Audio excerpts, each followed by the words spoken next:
quiet on set. I saw this on Jimmy Fallon. So he's quiet on set, and he's like, 3, 2, ready when you are.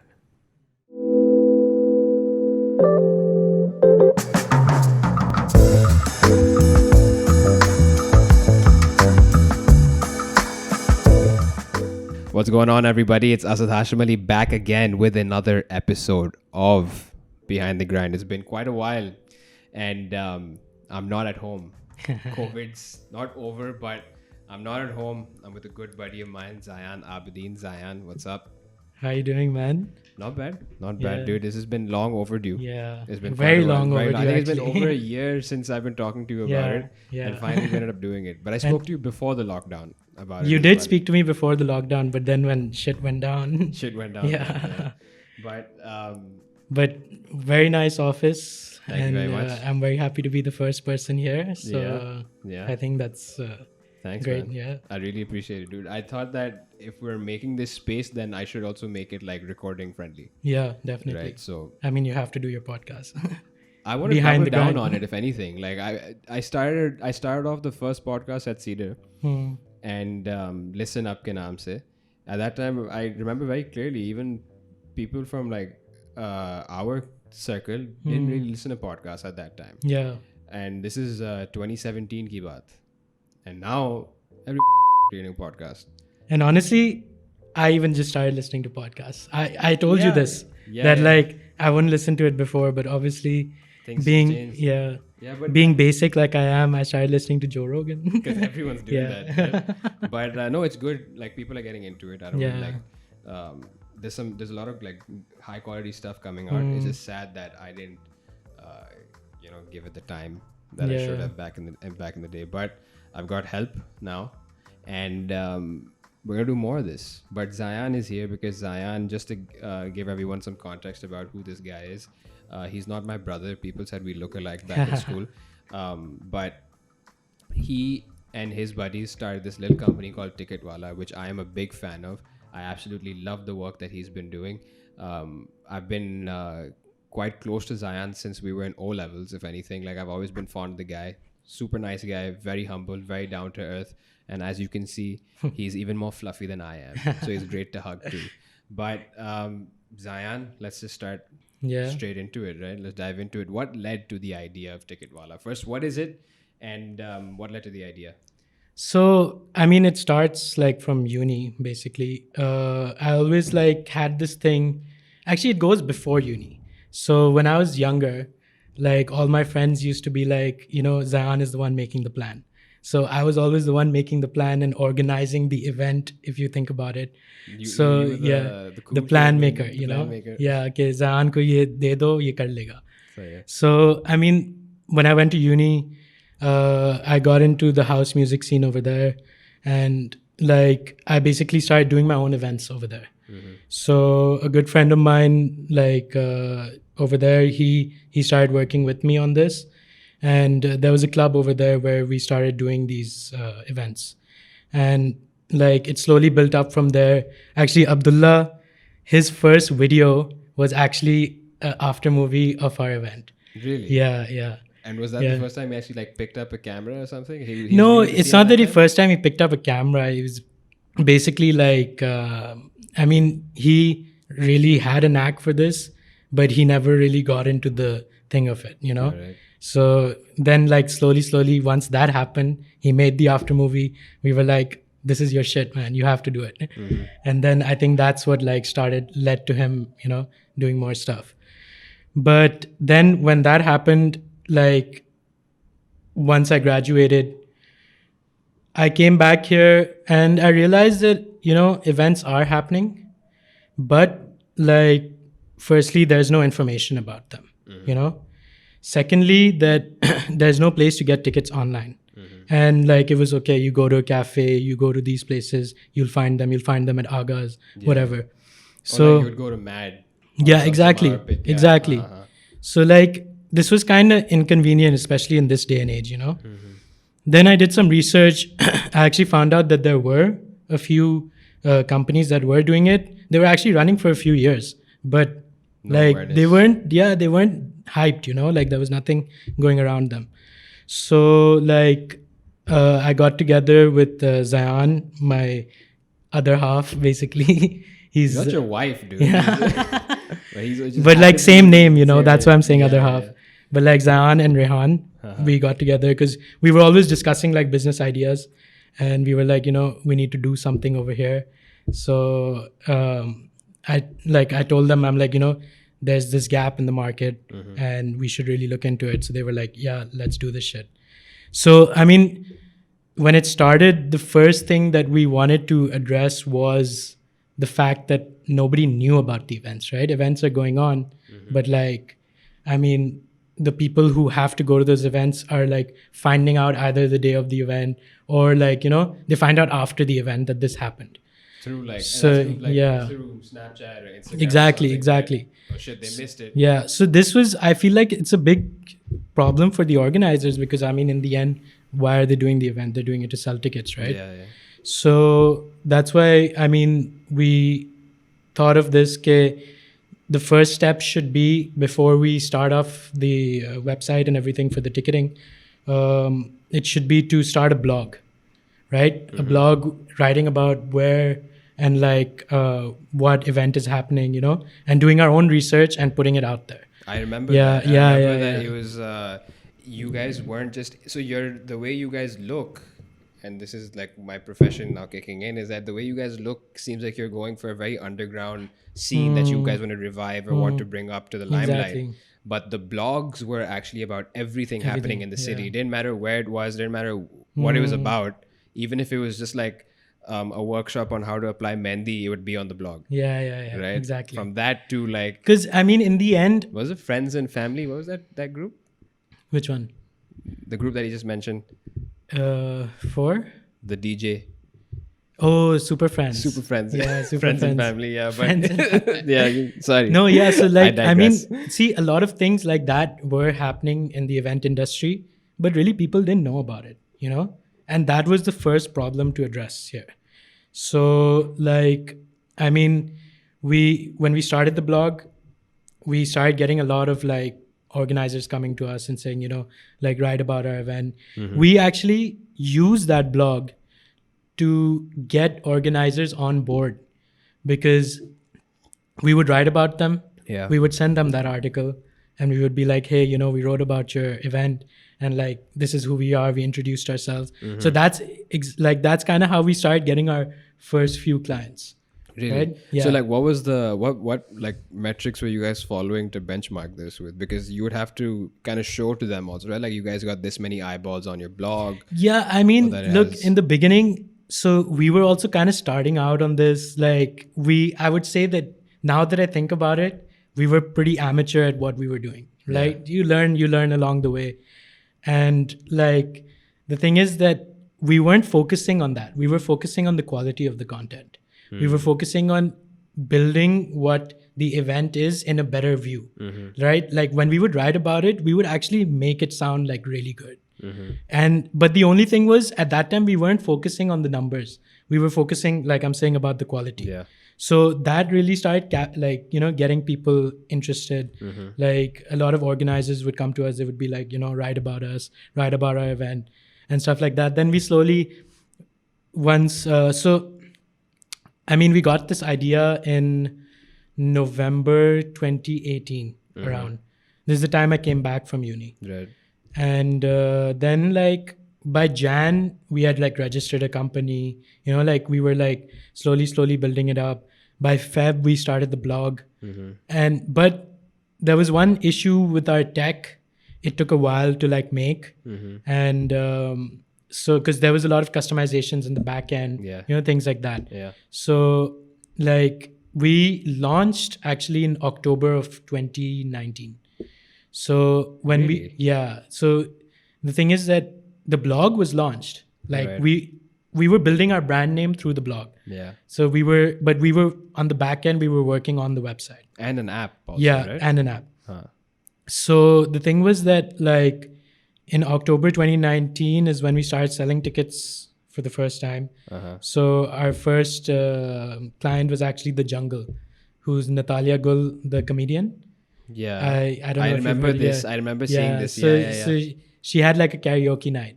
And like she was also just starting up as well. So I mean, it was pretty cool. Like, you know, we went, like all our friends went and they bought tickets through us. Sweet. So like, I mean, from there onwards, then we started using the blog to get the organizers, and we started like sending them different packages, basically. You know, if you come on board, like we'll take over your ticketing and we'll write this article for like this fees, you know, stuff like that. And but so from the starting, right, like the main thing was that, okay, half of the company is promotions, right? There's marketing, and half is this digital side, which is the ticketing side. So what we noticed was that like the other companies that were in the market, we have a competitor called Book It Now.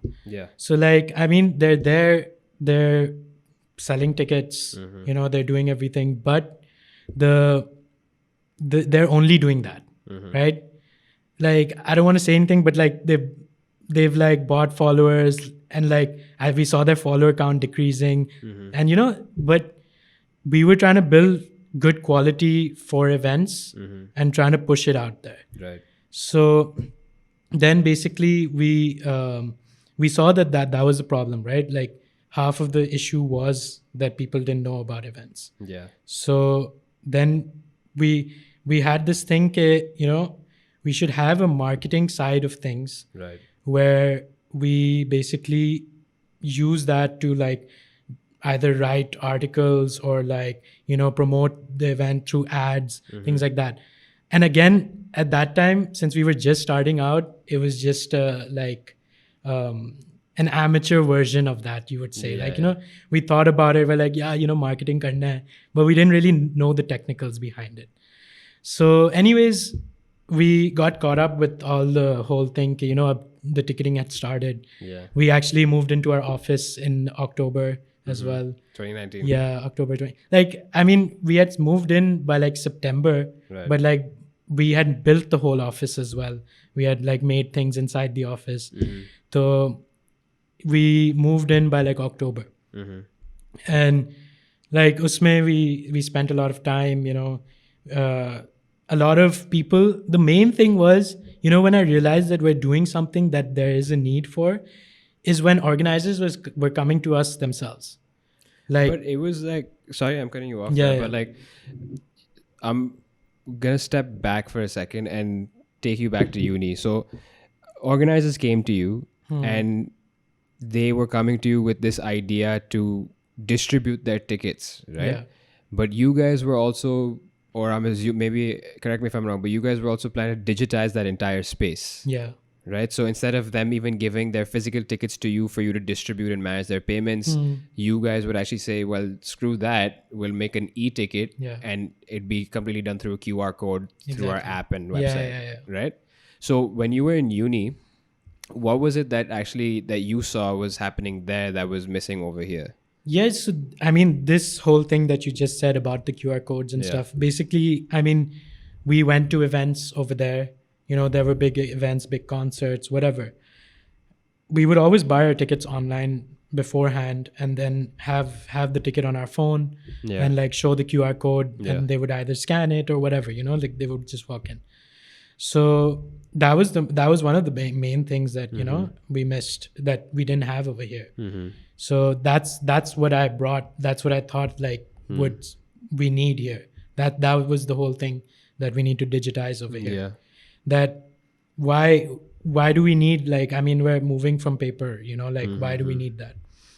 I mean, we still do cash on delivery because obviously it's Pakistan, right? Like in the end, cash on delivery cash is king over here. So but getting people to also come on, that was a big deal.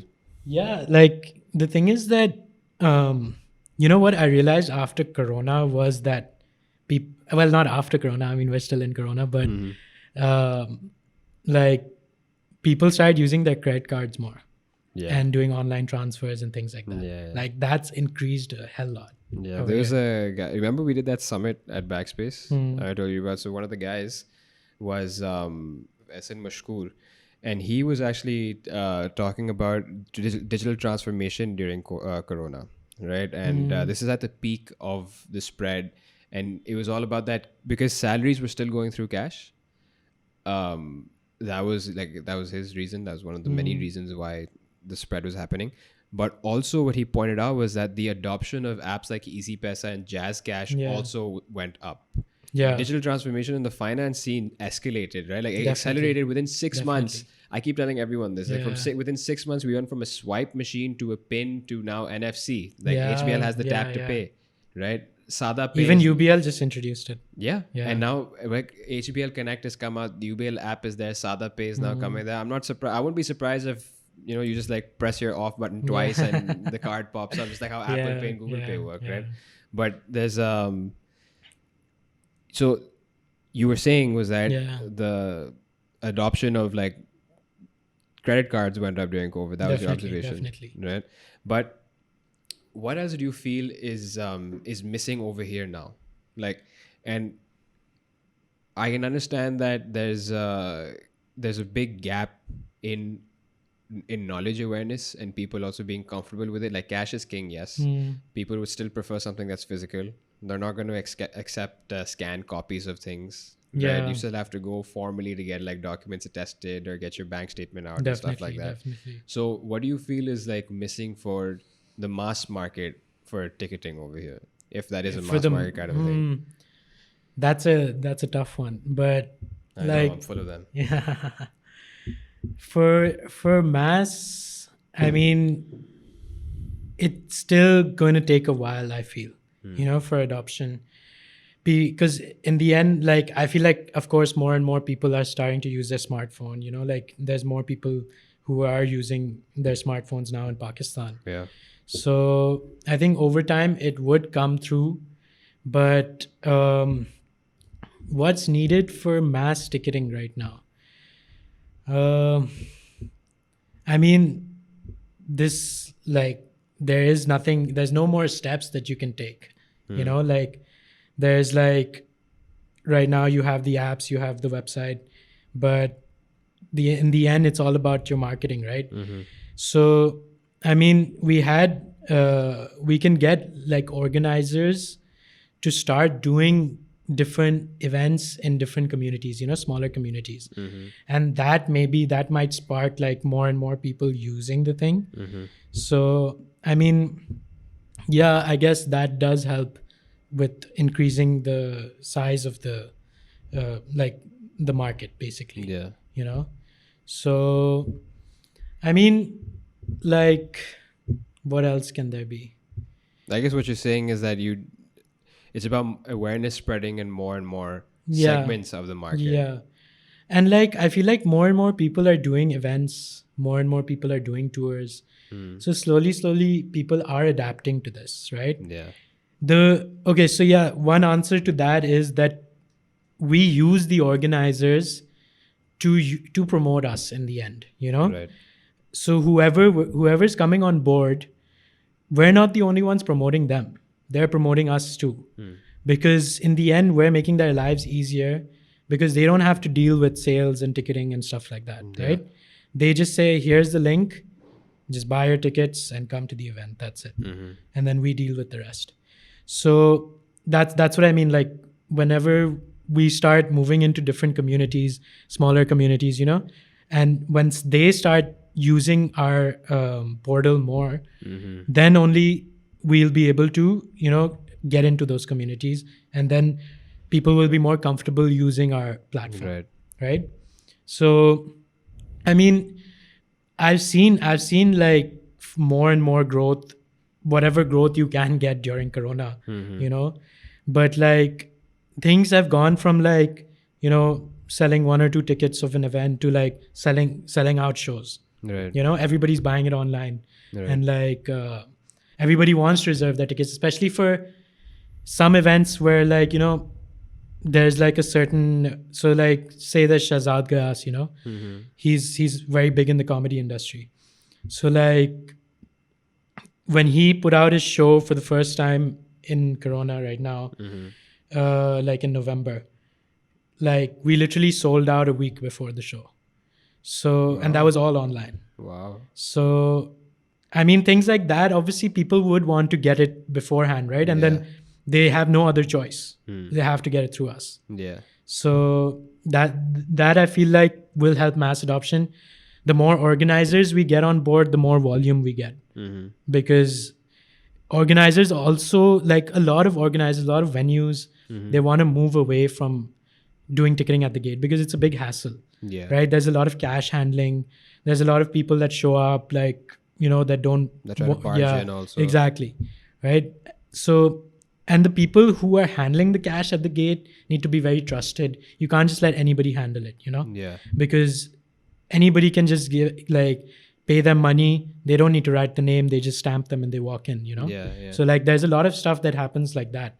So like, I mean, I've heard a lot of stories where like bouncers who were appointed to be at the gate, they nick money, they put it in, they don't let people, I mean, they let people enter, but they don't write it down, so it's not recorded. So our main thing is to actually record this. Right. And of course, now one of the biggest things that we are selling to organizers is that we're collecting a lot of data now, So this is big because like if somebody comes and buys a ticket for comedy, like we have all their data. Yeah. So I mean, You don't want to say that out loud. I don't want to say that, but like He doesn't have your data. no, not at all. Those Facebook ads are not from him. Yeah. Yeah, we just started running these Facebook ads actually, and So we tell me started- about that now. Tell me about let's get a So, little bit into the yeah. what during COVID. Okay, yeah, That's that's tell a me big about thing. those struggles now. So basically, we start in October. Everybody's like, yeah, Ticketwala. And then January, like October, say December tak, we were still in like the testing phase, checking out what's working, what's not working. Yeah. We did our own event in December actually, called Entropy. It was more like a creative thing, and we brought people together. Was South doing something? Yeah, we did it. I did it with South. South, right? yeah, he messaged me. He's like, Yeah. my own event. Yeah. Yeah. I wasn't here, so I couldn't. So, I mean, we brought the whole underground community together. We got like tattoo artists. We got like people who were selling different types of like the underground fashion. And this what happened at District 19, Yes, right? and that was District's first event also. Sweet. Yeah. So, Nice. anyways, so then that happened. In January, we actually started. And then in March, shit just went south. Like, I remember when we heard about the lockdown in the first time, Yeah. everybody was home, like nobody knew what the fuck was happening. Yeah. Am I allowed to swear, by the way? Well, now you have, so it's Yeah. okay. But don't worry about that. Continue. So then we actually we had a team of like 5-6 people, right? So one day we all come to the office and we see that we're just like, what is happening, Yeah. Like we're done. Oh, and one more thing to top off everything is that our office got robbed Really? in that same time. Shit. So like we literally come to the office. No, like the office building calls us and they're like, somebody's broken into your office. And it was just our office in the whole building. And we had like 2-3 laptops over there. Those were nicked. Shit. And like this is just at that same time. So I mean it was just 2-3 laptops. There's actually a bit of money lying in one of the drawers which was locked. And that drawer was open, but the money was still there. So it was like hidden, but like Yeah. that drawer was open. And the money was still there. I mean, whatever. In the end, we got robbed. But Damn. so we come to the office and we're just sitting there and we're like, now what? Yeah. The main thing that we are here to do is public gatherings, and like they're banning public gatherings everywhere. We actually had an Atif Aslam concert coming up, which was one of our biggest events Yeah. in the end of March, and that got cancelled. And that would have changed the game for you guys. That would have really brought us up. Like, Yeah. I mean, we were looking at like, I think until March we had probably done maybe like 1,000, 2,000 tickets. this event solely would have given us like probably a 2,000 tickets, you know. So Damn. like in the end, whatever we had sold until then, we had to refund everyone. So that was also like a big headache. Yeah. And like during the lockdown, you know, we were dealing with all that. Yeah. So anyways, so then we get back to the drawing board. We're like, now what? You know, where do we go from this? So we were like, you know, merchandising, no, that's not going to work. But then what we really saw was that online classes started coming up. All the gyms, all the makeup, like people were doing like different types of stuff, but all online. You know, Zoom, Facebook groups, things like that. I remember you guys, someone messaged me about tuition guys. That if you guys want to teach online, and you guys will have to like manage payments as well. So you guys really like facilitated the going digital. And So- that wasn't just with the awareness of those classes. That was with like managing the tech, the money as well, right? Yeah. So I mean, it was the same thing essentially. Your online class would go up as an event on our website, and we were facilitating the payments, we were doing the promotions, things like that. So we got a few clients on board in the first month only in April, and like it turned out to be quite like good. You know, we actually ended up making more revenue than we did before. So Okay. yeah, and like that was very interesting. You know, we were like, okay, we just got hit so badly, and like we're still doing it. You know. Yeah. But it was very up and down with that also. I mean, like there were some online classes. A lot of it took a while for people to adopt to it. You know, like also people had no choice, but still. But I mean, that lasted till what? Like I would say September, October.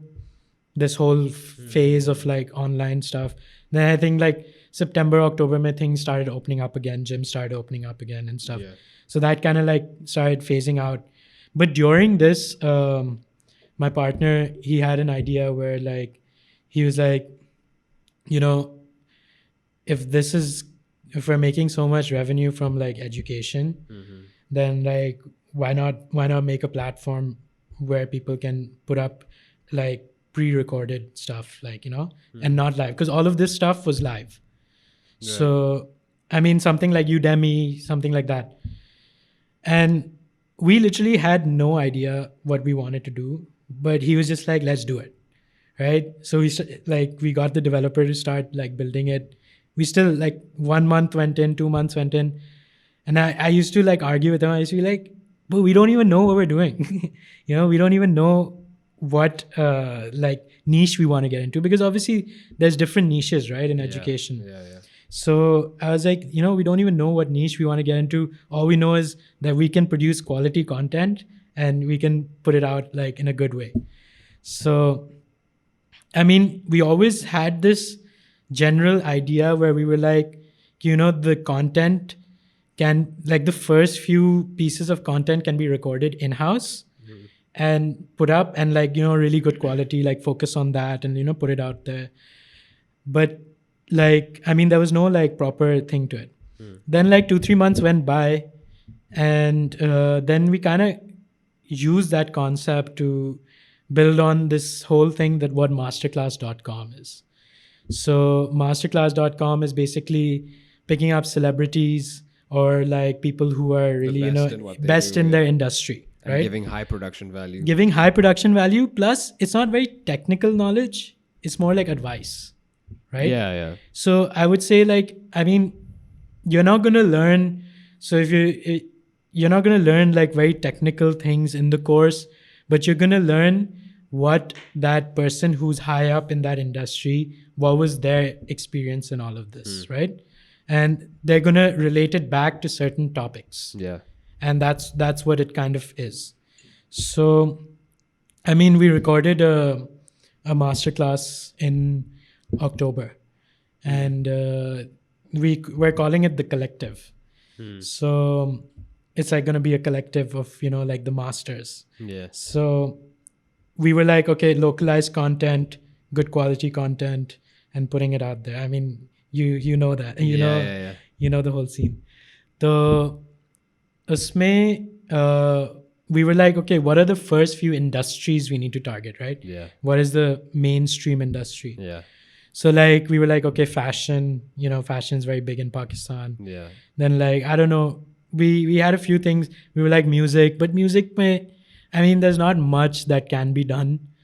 Like, unless you really want to learn that instrument or, really want to learn No, but that well, thing. music is quite deep, right? Yeah, music theory bhi hoti hai, I know. But it depends on also what you want to pick up. Like if you want to get into like classical music and classical Eastern music, then you could dive into multiple like gharanas Yeah, and dive deep into that. but see, the also. thing with that is that it's very niche. It's very, very niche, right? Only a few select people will actually come and want to learn that. We were trying to figure out, okay, we were like, marketing is a big thing, right? Like fashion, then design, things like that. Yeah. So then we got our first like master on board, who was Shamail Ansari. She's very well known in the fashion industry. Yeah. So she's had a brand for like over 30 years now. And like basically we shot that whole thing, and we're just like putting the finishing touches. There were actually some issues with the company registration and stuff, because we were trying to do it under Ticketwala, and like there were some issues with that because it was a different name. So that took a bit of time to start. But actually we're probably going to be launching it now this next week. Really? So yeah, That's it's soon. yeah. You heard it first, ladies and gents. Well, this is not going to come out in a week. Yeah. Well, yeah, exactly. So go now to this Yeah. website. We're not going to do that. But So yeah, I mean, we're gonna be going live right now next week probably, and yeah, I hope it works out. sweet. But so what happened was that, okay, we had these two. Now we had these two brands. Yeah. Slowly events were coming back here and there. A wave of events came, and then like wapas se lockdown in December. Yeah. So like, I mean, events were still gonna be up and down. But when we had these two brands, we were like, okay, now, these two brands are very heavily dependent on marketing, Yeah. right? And we didn't have much of a team because we had pretty much downsized. We didn't have an office. Yeah. We're working from home. We're still working from home right now. But so we put together a marketing team, right? And we had people who were running ads, and like people who were making marketing strategies, graphic designers, stuff like that. And my thing was, okay, if we're putting this team together, how can we utilize this not only just for our own brands, Yeah. but like other brands who maybe are connected to these brands, like maybe organizers, venues, like things in the event industry. So another thing in this was that, like, I've always wanted to follow the model of Ticketmaster. So Ticketmaster is owned by an artist management agency, right? So Where are they? they're I think in New York or something. They're in the US. Okay. So their model is basically they own, I mean, they don't own venues, but like they have a very big grasp on venues, and like they manage artists, and then they have ticketing, right? Right. So it's everything, it's all components of the event industry.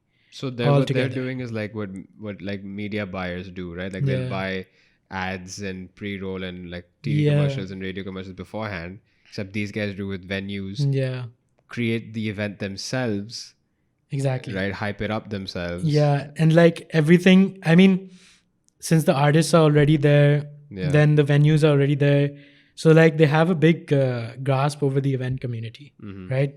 So, I mean, that's one model that I wanted to follow. And this is why I was like, okay, if we're putting together a marketing team, we need to utilize that marketing team for maybe artists, venues, things like that. People who we are already in partnership with. So, I mean, it like when we put together the team, now we're kind of experimenting with that. We've partnered with a few venues. We've gotten them on a contract that like, we're partnered with them for like 6 months or 1 year. Okay. And so like all their ticketing is exclusively through us. Sweet. Yeah. So like now what I'm offering them is a fact that we can do their advertising for their events, like running their Facebook ads and things like that, and giving them like some sort of like some more, I would say, revenue coming in from paid things, because I feel like the team is good. We've run a few ads here and there. We've gotten good results. Yeah. So now I'm going to slowly start rolling that out. And, maybe down the line, like this is also like an experiment phase, but we might be getting a few artists on board who we would be managing as well. So, Really? yeah. So like, I mean, they could be singers, they could be whatever, actors. And because if we bring in artists who we're managing right now, right? So we can basically get that artist in many gigs, in many venues, because we're already connected to all of them. Right? So like if anybody wants that artist, they can just contact us. Yeah. So like that's the kind of value we can give from Ticketwala's that side. And then from the marketing side, we can give them the value like, Of reach. Increasing their YouTube page, like increasing their subscribers, things like that, working on their content. Yeah. So you guys are really like taking a different swing at it. Like usually you would hear because you say the music industry, everyone's always commented on the notion that because there are no platforms, local artists don't come up and succeed, right? But what you're doing now is you're creating the platform in a different way as compared to saying, okay, we're a big brand like Coke or now Bisconi in Kashmir. Exactly. Like, you're not selling tea, but at least you're creating some kind of like outlet for them, getting their faces out, and then they get incentivized too, because of course these events are paid for. Yeah. The artist also needs to make money. You guys got to make money as well. Of course. The event is making money by renting it out. So I like it. Yeah. I like it. So I have a question, man. Like you guys have constantly pivoted, right? You guys start off as a ticketing company, which by the way, after this, I have some ideas for you. I don't want to say it on camera, but you guys started off with Ticketwala as a ticketing company. Then you guys go into an online learning platform or like a digital event management system. Let's call it that, right? And now there's this marketing facet / agency also come in. Which it's called Source Digital because it's the source of all these companies. Look at you, dude. Wow. I like it. So there's Ticketwala, there's the collective, and then there's Source Digital. Source Digital. So why did you guys never choose to go the incubation route? We actually are incubated right now. Sorry. But scratch that. When did this happen? So, I mean, we got incubated, Abhi, in the lockdown at NIC. Nice. So, nice. Okay. The thing was that, I mean, when we got in, when we started, right, we basically we realized that we were a bit ahead of the startups. Right, we already got our product out to the market. You showed proof of concept. Yeah, so a lot of the startups that were in there, and even NIC realized this, that they were like, you guys are a bit ahead of. You guys should be maybe in an accelerator right now. Yeah. So I mean, we're still with them right now. We do get advice from them. Right. We attend some of their seminars and stuff like that. But like, I mean, they have a co-working space as well. So. I mean, it's pretty cool, actually. Like the whole thing, it's subsidized by the government as well. And it's at NED, no? Yeah, it's at NED. So they have like quite a bunch of startups there. They have, I think, like 15, 20 startups. Really? So they do a lot of like good stuff. They've connected us to a lot of investors. things like that. And like, but the thing was, who's going to invest in something when like the whole industry is dead, So like we did have conversations here and there. Yeah. But like in the end, it was just like, I mean, we'll talk later when things are better, So, I mean, that's why we kind of also moved away from that. And I was like, we're focusing our energy on the wrong things, So we need to like kind of focus on something that'll keep us going, because that'll help us at least. So those amateur ideas we had back then, like with the marketing company and like with this whole thing, then now we're using the knowledge that we've gained over these years to start actually implementing those things, right? Yeah. And then once we actually get started with those things, I think we'll be worth more to an investor than what we are right now. Because now again, like I'm just spitballing, is that because you're like able to capture attention from a wider pool of people, Exactly. Providing more value at each touch point. More value at each touch point. And one thing investors really cared about was revenue. Obviously, they're like, it's not about that they cared that you were making revenue or not. It was more like, how much? Like it was like, when are you going to start making it? Because ticketing, it's very, very, very low margins. So, because like, I mean, how much is an event organizer going to give you? Yeah. So that's why, like, we were starting to add these other components to it, so that we can maybe start charging more commissions for the other services that we add, or have like a certain fee per month that we charge from the venue or the organizer. So I think that adds value to what we can be earning down the line. So I think, and that would add value to our whole pitch to the investor, right? Because then we can go to them and be like, yo, so we're making money not only from ticket commissions, but now we're doing these services, and we're like, we're giving them a platform to basically run ads, use our data to run those ads, and then not only that, we have artists under us who we can keep a certain commission from each event. So so like in a way, we're increasing our commission per event. Right. So that's one way of like, I feel like, so we kind of moved away from that, and we were just like, okay, focus on making the thing, like get it up and running, and then we can start looking into that again.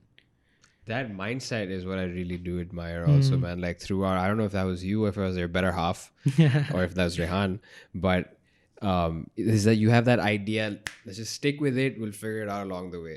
That's very ballsy. That's quite ballsy, man. Props to you guys, dude. Props to you guys. So, but tell me about just on the startup scene a little bit, at NIC, or with who you've met or interacted with. There's another friend of yours who's doing Jald, right? And just interacting with these people, what do you feel is going on in this scene in Pakistan, especially? Like, you studied abroad, so your exposure to it, I don't know, like... No, my exposure to it over there wasn't too much with the startups and stuff. It was more like focused within the community of the university. I didn't really think further than that. But over here, I mean, it's like really, really growing now. Like there's way more opportunities.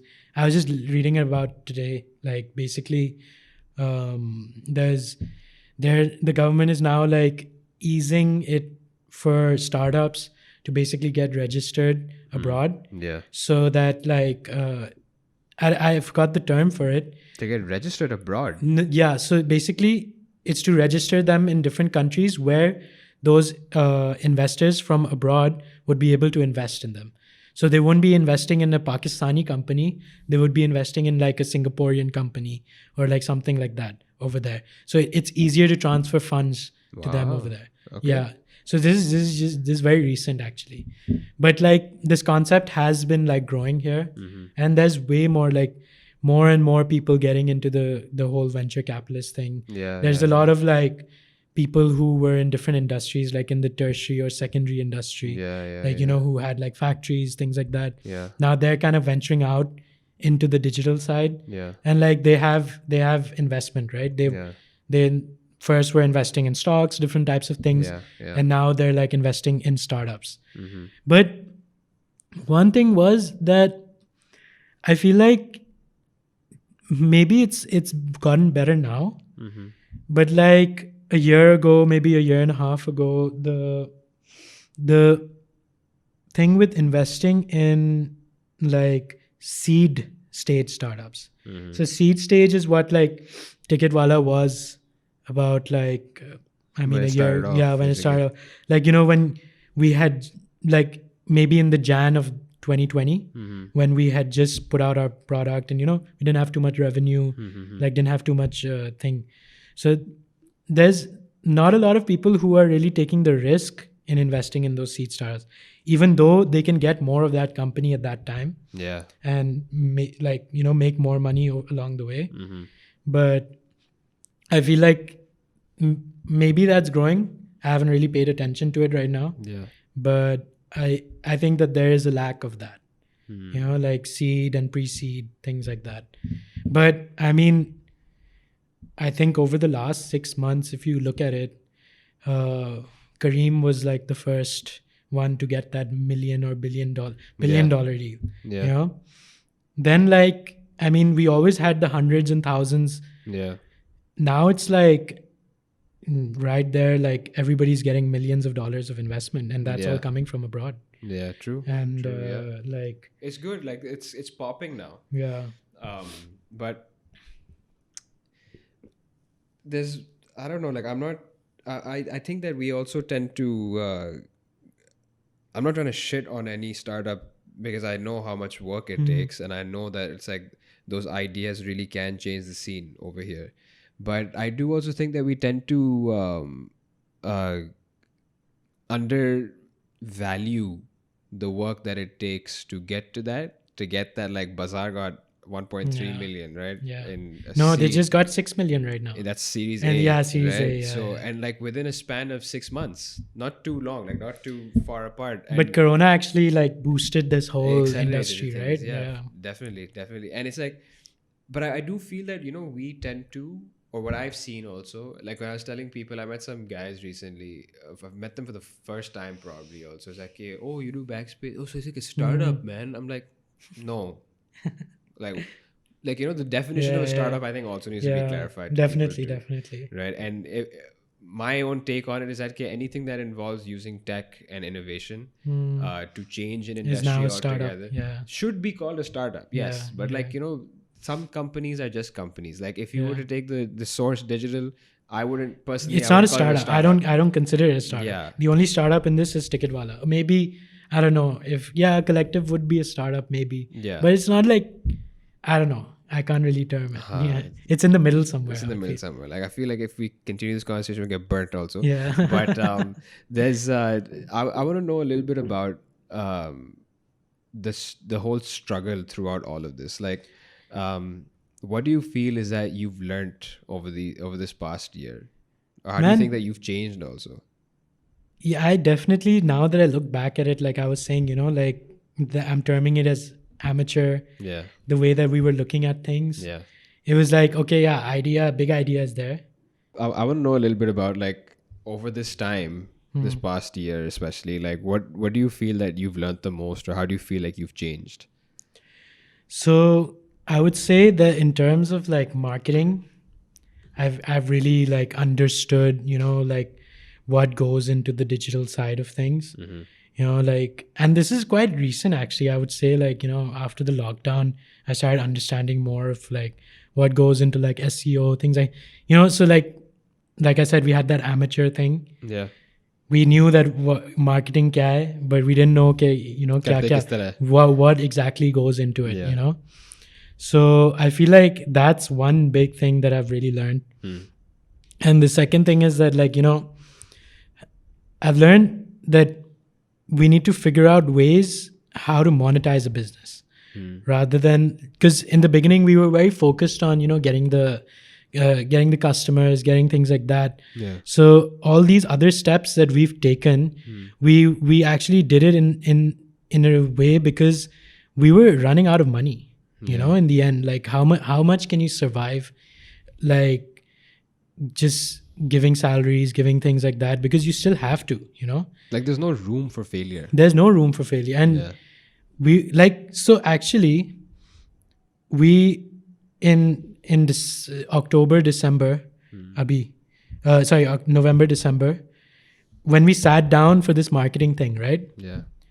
We actually said that, okay, you know, if this thing doesn't work out, then we need to stop. You know, we need to like. You guys decided that?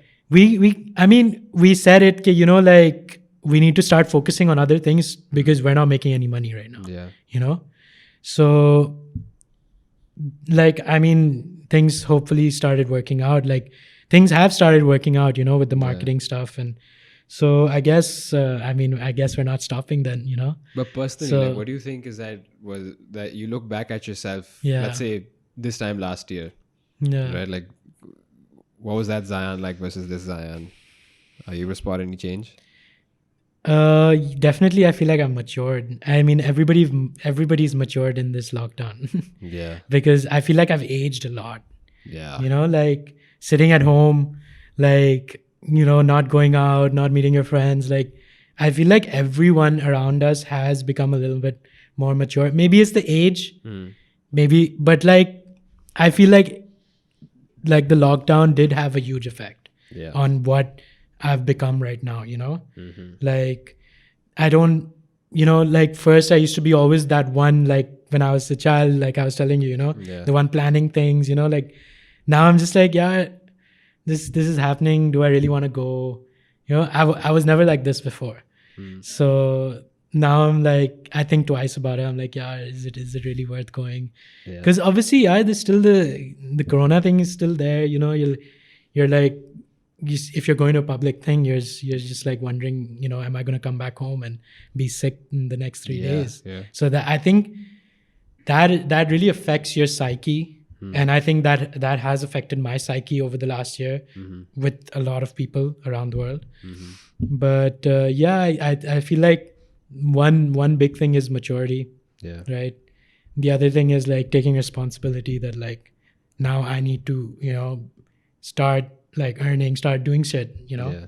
So I guess that it'll come, you know, like it's a process. So I guess I'll learn along the way. Sweet, man. I get that. Like there's it's a reality, you know, when you think about that, you got to pay the bills. Exactly. And you got to like when you got if you have your own shop running. You have to pay the bills. Exactly. And like, I mean, there's people working for us who had a family to run, you know, like how could I just be like, I'm not going to pay you, right? This is the standard. It's sad also that this is the standard here. Yeah. This is the standard, like corona or not corona, like when like people are not paying on time at all. Yeah. And like, you were talking about this. Like, it's surprising that if you just pay someone on time, then like, they're very like loyal to you, you know, like they're very like I wouldn't say, loyal in a sense, but like they're overly excited, and I'm like, why? And they're just exactly. You're right, you know. But I mean, people don't get paid here. They don't get paid for months. And I'm just like, how are you surviving? And why are you still doing this? You know, why are you still working there? But if I was to ask you, if there was no Ticketwala, right? Or even because you said that, like, if it doesn't work out till when? Like till December? No. Like we decided in December that if it doesn't work out till like Feb or March, then we're done. Done with all three. Yeah, all three. Maybe Ticketwala until like things open up again properly, you know. But like, I guess But like, if that was to all stop, what do you think you would be doing? That's a good question. The thing is that like don't give me that shit. Like I traveled the world. No. But like you still need money to travel. Exactly. So like I don't know, man. Like I feel like if you're a businessman, you can put your mind to like many different types of things, right? And like I feel like with the marketing company, that kind of makes you put your mind to many different industries. like, right, what you do at Backspace also, it's like you also give like business advice, things like that. So like, I mean, I would probably, in a way, I would probably move towards marketing or something, like maybe in the events industry. Same thing, same thing that I'm doing right now, but like maybe in a different way. Maybe I would be doing my own events, things like that, because I still wanted to do that. I still will do that, but obviously we're taking a step back from that right now and focusing on the other things. Fair. So yeah, I guess I would still be somewhere around in the events or marketing. But like I said, like if you put your mind to something and you really work towards that, I don't think like there's anything that stops you from doing it. True. Like you can have a knack for something, yes. Like I can't just sit down and be a graphic designer, Yeah. You need to learn how to do it. You need to do, but like you need to know what your niches are, and then you need to attack those. Yeah. For sure. So I guess, I would be doing something there. Sweet. So I have one last question for you. This has overall been a great conversation. Yeah. Half these things we've met a few times. Yeah, but like there's way more information that's coming out. Yeah. So if there's a question I like asking all the guests, is that if you could go back in time and meet your younger self, what would you tell him? I would be like, you're doing the right thing, bro. Keep doing it. Awesome. Yeah, because I mean, for me, it's always been like, you are what you are because of what you went through, Like, whether it's good, whether it's bad, you're here right now because of what happened, right? So, I mean, we learned this in psychology, the behavioral side of things. Yeah. I mean, in the end, you are what your environment is, right? Yeah. I mean, I feel like I always had this thing that I don't want to regret anything, whatever I do. I don't want to grow up and be like, I was doing something wrong. Because I feel like that's going against myself. Like, Sahiya, you were doing that in that time, but like, there's no need to feel bad about it. Ki yaar, I did something bad or whatever. Like, in the end, you learn from it, and you're there right now thinking about that. And you're like, so that's a big improvement from who you were, right? Yeah. So I guess I would say, like, keep doing it. Keep doing what you need to do. Sweet. Awesome, dude. Thank you so much for coming. No problem. This was great. It was great, honestly. This is great, yeah. And had fun. I hope everyone from school actually sees this and goes like, fuck Yeah. yes. But like, I remember telling you also the first time when you told me about this, I was like, I don't know if I'm comfortable on camera. But you can't tell, can you? No, not really. It's like I'm talking to you. Yeah, with some lights and a camera pointing right at you. Yeah, but that's besides the point. No, and like, it just gets easier. No, of course, like I got like into it, like I didn't even think about it. Yeah, but thank you, Hanan, for saying this beforehand. I think that also helped, like just seeing it already there. Yeah, it wasn't being done in front of you and stuff. We've done this many times, but we'll do a follow-up. And you know what's amazing of the best part about doing this is that 5 years from now, then we're gonna sit down and and we'll see this again. Yeah. And then see the point we're at.